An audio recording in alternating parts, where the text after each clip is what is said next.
sa pinaka-astig na tournament sa buong Pilipinas, nalinsanin ng Barangay Astig, pinasastig mo lang para ang enkwentro ng family sa may ibang tulungan sa punchline, restaurant event at nagtahan ng mga streaming services. Ito po ang huling batch ng quarterfinals para sa kauna-unang pinasastig mo lang para na umiinom kayo sa buong Bikulan. May mga nag-style na mas patay, Sorsogon, Council at Original Bike. Ito kaya yung produkto ng eliminations na kung saan sino sa kanila kapagala.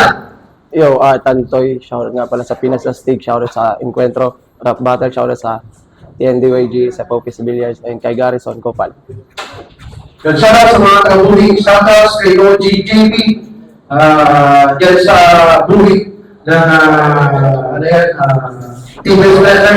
Pero ito, sino sa kanan ng kapagala. Yo, Tech One, Masbate, shoutout kila parin nyo, kay Kevin, kay Jerome, kay Julius, kay David, kay Taba, mga suportang plastikon, Sagpon Billiard, let's go! Yan! Pinasasig mo na para dalawang rounds, 60 to 9 seconds lang, walang propriety, kahit amoy, walang mura, walang balance, pure skills at intelligence lang, nanalo ng Coitos, si Tarpayan Bilya Paola, unang para kay Nambay, pangyalan. Yo, Pinas Astig game! Sa paghilom ng sugat na aking tinamo, ang gagamitin na panglanggas ay ang dugo mula sa pugot mong ulo. Last ng trip mo yun, no? Pagsabihan si Trila na walang naiambag. Kung alam lang ni Trila na sa iyong paglaki, ikaw ay papalag. Sana nung fetus ka pa lang, matagal ka na niyang ipinalaglag. Wala kang respeto sa tatay mo. Porque ba malaki ka na? Hindi mo ba alam na siya ang tatayo ngayong graduation mo na? Mapakuleyo o liga. Ngayon ka magtatapos. Kung nakalusot ka sa puro freestyle, itong aking mamahalin, hindi ka tatagos. Kung hindi na maos, they've got serve what they deserve. But this time, purong punches ang aking isa-serve. Galing mo din talaga, no? Pag may tournament, yung spotter na babae, ang iyong sila Sargo. Imbis na sa tako, nasa dila, yung plangketa mo, bastos. Hindi ka naman kagapuan. Pero ang problema, yung babae sinabdo mo, hindi rin kagandahan. Hindi naman yung diwata, ang kaparis mo, Abra, lagay yung mga lang. Take one, walang mali sa'yo. Kasi lahat, tatama ito. Take two, ejected ang kalalabasan mo. You don't play under your rules. Hindi rin naman ako kasama sa mga tolls. Totohanan pag ikay aking binira. Sirang Kawasaki nga ni Saki, isang sipa ko lang, umandar na. Durog at sobrang bloody. Tila ayaw bang mag-start nitong pangarap kong love story, di ba? Di ba magaling ba mag-bilyar?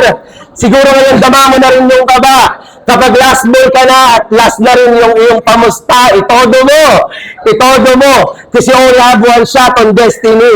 Malaki man ang iyong target, hindi ka makakahit kasi yung tira mo naka-only me. Tayo.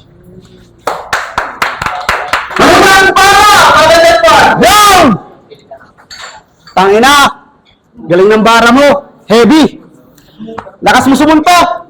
Bradley. Yo! Nakalagpas nung unang bara kahit di masyadong preparado.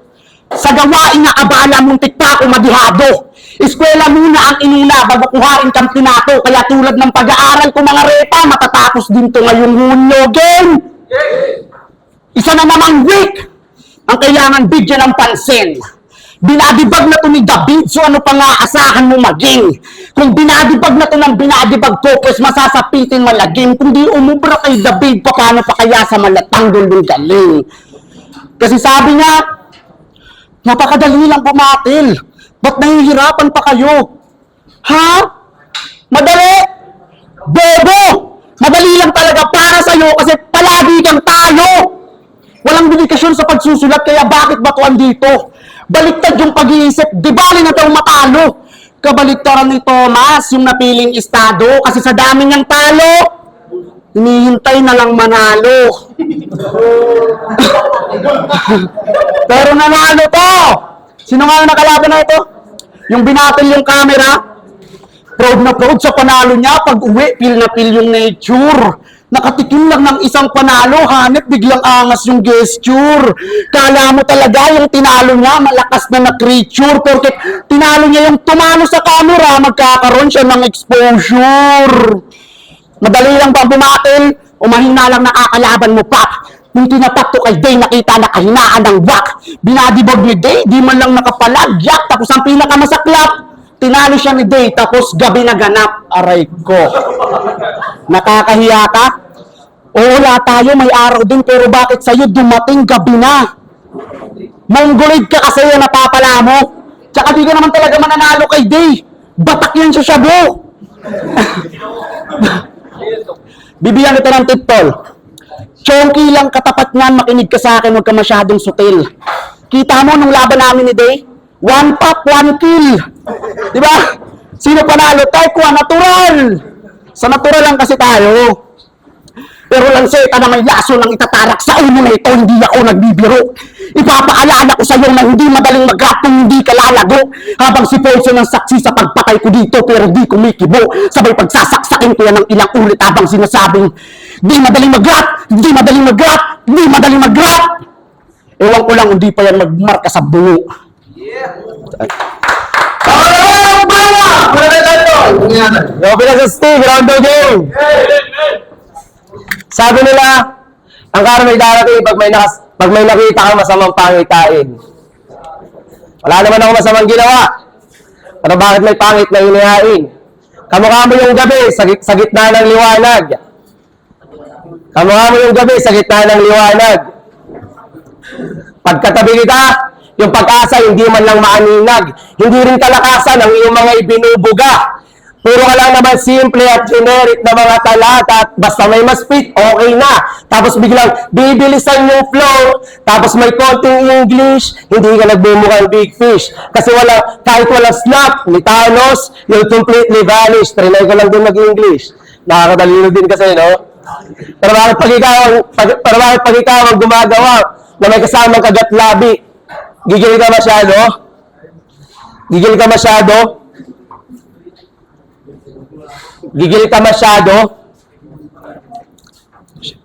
Subukan mo kayang sumama sa pesta ng San Juan. Doon, kahit wala kang sex life, wet ka pa din. Hindi rin ako matalino. Pero pagdating sa matematika, matik na. Yung mga hurado, sa'yo papabor. Kasi matagal ka na dito. Habang ako, yung skills ko above average, ibababa ko para pumantay lang sa iyong coverage. Kaya, tataihan kita sa mukha para mas masaya. Biruin mo, kailangan ko pang magbawas para lang magustuhan niya. Awit kasing tama to, nakakaumay. Bukod sa sobrang bigat na kapag ako'y tumatakbo, mas maitim pa rin naman yung kulay mo. Marami din naman sa atin dito. Nabagaan pa lang kung sumala. Maraming kasama ka rin. Pero kung yun ay tuturing mo na ay kasama, pues kailangan mo lang tumingin sa salamin. Kasi ang respeto, hindi yan hinihingi. Kusaya na binibigay. Kusaya na natatanggap. Kaya galingan pa natin ang ating pagganap kasi darating ang araw na tayo din mismo ang saligang to mag-aangat. Pangalawang bala! Pangalawang bala! Madrama ang kanoy. Yaw! Seryoso? Di ako nanood ng battle mo. Di ko in-stalk yung FB mo. Para kumalkal ng dapat ko sabihin dito, di ganyan yung porte ko. Tsaka ba't pa ako gagamit ng soapmade para aralin buhay mo na sa pangalan ko na nga malatik tong sentido ko. At nakakatamad kang kalaban. Istilong gamit ng iba baon dito sa larangan. Gaya-gaya din sa GL para umugong yung pangalan. O ginagaya nga si GL para kumuha dito ng galang. Kasi sa kanila isa lang tong batang talunan. Minamama ng mga kaidaran, tagabili ng yosit, pulutan lang. Sumali ng battle rap para maging astig imahin niya. Nakala niya matatakpan ng hip-hop ang pagiging batuan. Samantalang ako, respetado kahit saan managig. Dala ang bayag, palaban palagi din nagpapadaig. Habang ito, 20 anyos na, batuan pa rin nananatiling paslit. Di mo nga makinaan ng tigas na sumali pa sa liga ng mga astig. Kasi sila iska kahit di ko na i-mention. Kaya pala lagi kayong magkasama ni Sensei, may halo ng emotion. Magkatulong magsulat yung magjowa para ilaglag ako yun ng intention. Para gumanda yung sulat ng Tantoy, tinutulungan yung nagpa-foundation. Madaya!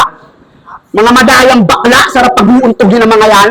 Kala mo naman talaga, sa katulong mo, napakalakas sa sulatan. Kahit magpatulong ka pa kay Sensei, di ka masasalban yan malamang. Tandaan mo, di kayang ipaliwanag ng Sensei ang kamatayan. Tapos Pilipino, English ng English, alatang hindi ka makabayan.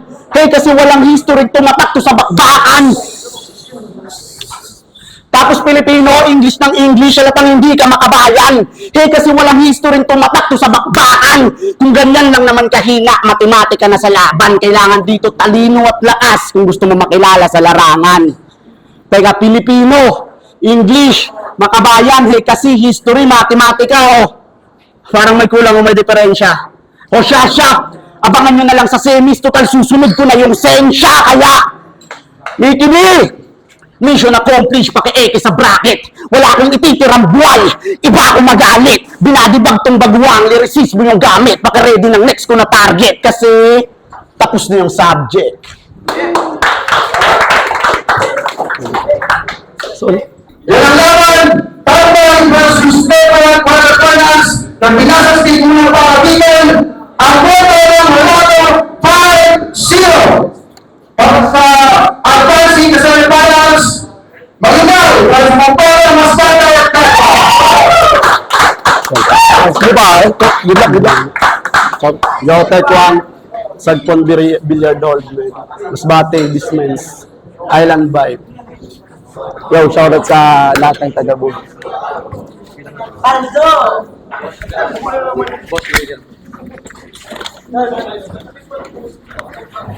Judges.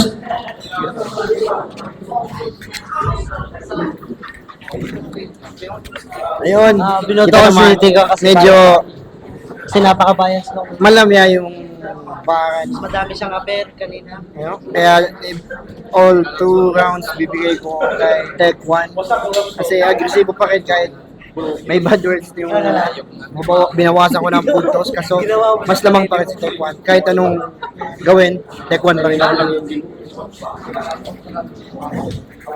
Binoto ko all round si Tekwan kasi bali minainusan ko yung sobra mahabang linya niya at pagmumura, pero kahit saan talaga banda napakalambot ng mga rounds si Tantoy kaysa naman kay Tekwan na mas madaming punches kahit ikat yung rounds niya, kaya mas pinaburan ko pa rin si Tekwan.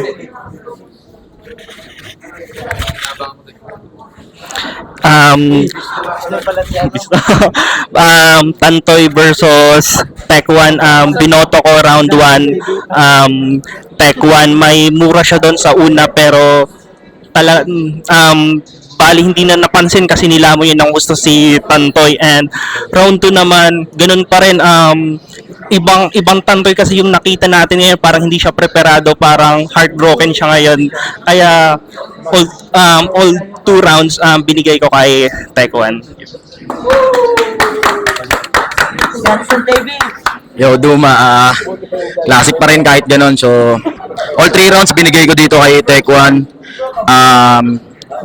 Props doon kay Tantoy, pero kasi yung sandata niya ngayong gabi para sa akin hindi siya pang battle. Kumbaga yung dala niya hindi pang sugat, pang kapayapaan, pang makata yung dala niya. So, hindi ko masasabing hindi tula yun. Pang makatang ay pantula talaga. Pakiramdam ko pang spoken poetry siya, pero yung isa pang battle. So, yun, isang nananakit, tas isang tumutula kasi yun. Para sa akin, para kay Taekwondo. Yeah.